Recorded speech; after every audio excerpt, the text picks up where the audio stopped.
Il y a parfois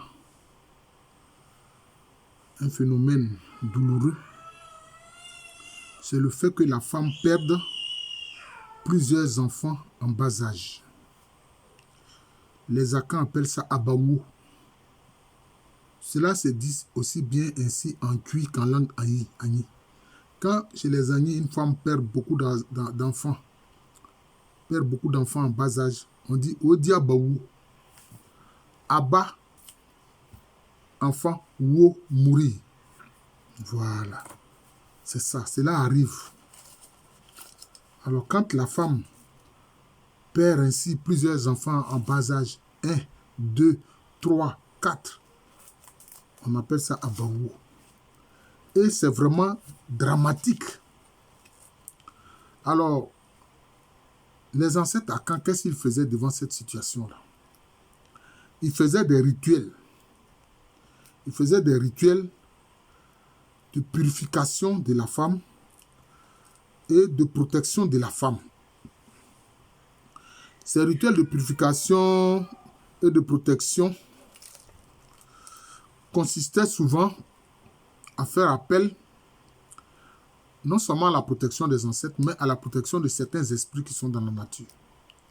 Vous voyez, notamment les esprits qu'on dit être efficaces dans la lutte contre ceux qu'on appelle les sorciers mangeurs d'âme. En fait, ils ne peuvent pas manger l'âme, mais c'est le cordon d'argent qui relie le corps physique à l'âme qu'ils mangent, ce qui est un corps d'énergie. C'est un cordon d'argent, c'est ça qu'ils consomment. Donc, on les protège contre cela. Et puis, on les protège aussi contre le mauvais sort. Par exemple, en pays Bétibé, chez les Otilés, l'un des esprits protecteurs dans ce sens-là, c'est l'esprit qu'on appelle Asung. Bousson Asung. Voilà, beaucoup de femmes qui subissaient ce malheur d'Abawo allaient se mettre sous la protection de cet esprit-là, ou même de l'esprit Tano, etc. L'esprit Tano aussi était très efficace, dit-on, dans ce sens-là. C'est la première mesure qui était prise. Voilà. Donc, exorciser cette situation malheureuse. Deuxième chose, alors quand un autre enfant naît, on lui donne un nom dévalorisant. Comme pour dire, toi là, on s'en fout de toi. Si tu veux mourir, retourner dans l'au-delà, ça c'est ton problème.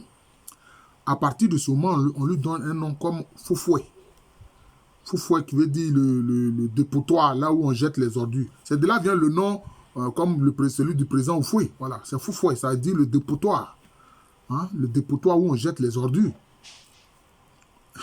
Bon, je ne sais pas si le président Oufoué même est né de cette situation. Ça, je n'en sais rien. Mais en tout cas, c'est ce que ça signifie.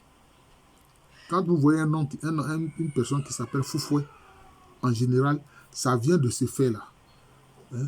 C'est que sa maman a perdu plusieurs enfants en bas âge. Et quand lui naît, hein, pour exorciser et pour ne pas qu'il puisse mourir et retourner dans l'au-delà, on lui donne un nom dévalorisant comme Foufoué, c'est-à-dire le dépotoir. Un autre nom qu'on leur donne, c'est celui de Donko, ou bien Kanga. Donko, c'est en langue qui veut dire captif, c'est-à-dire captif acheté.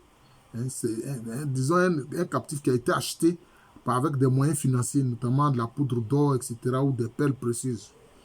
Voilà. Les Agnis, les Baoulés, etc., ils disent Kanga. Kanga. C'est de là que vient ce type de nom-là. Bon, maintenant, il y a des gens qui sont nés parce que les papas ou bien les grands-pères s'appelaient ainsi, et puis bon, ce nom Kanga est perpétué. Bon, ça, c'est une autre affaire.